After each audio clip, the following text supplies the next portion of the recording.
What is digital art? We're talking about a field with over half a century of history. The term first gained traction in the 1960s when artists such as Harold Cohen began using computers as creative partners. Plotter drawings, algorithmic composition, and Cohen's pioneering program ARIN positioned the computer not simply as a tool, but as a generative collaborator. In the 1980s and 90s, artists turned to video, net art, and interactivity.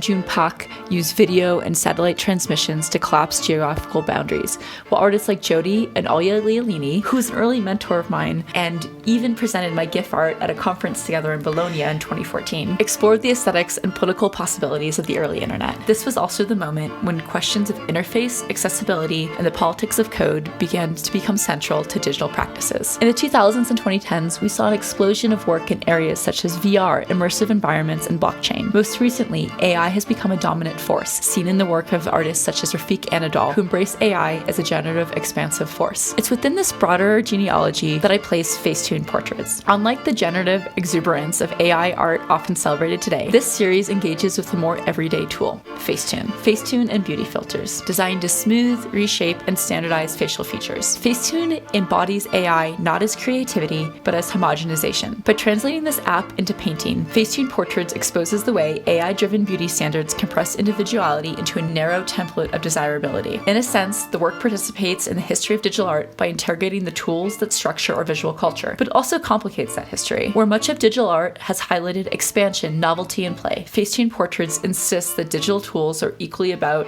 discipline, conformity, and control. What Facetune Portraits do is expand this conversation about digital art by shifting the focus away from technology as innovation and toward technology as ideology. Much of the history of digital art has celebrated technology's capacity to generate the new. These practices emphasize creativity, expansion, and possibility. But Facetune Portraits reminds us that digital tools are also cultural instruments.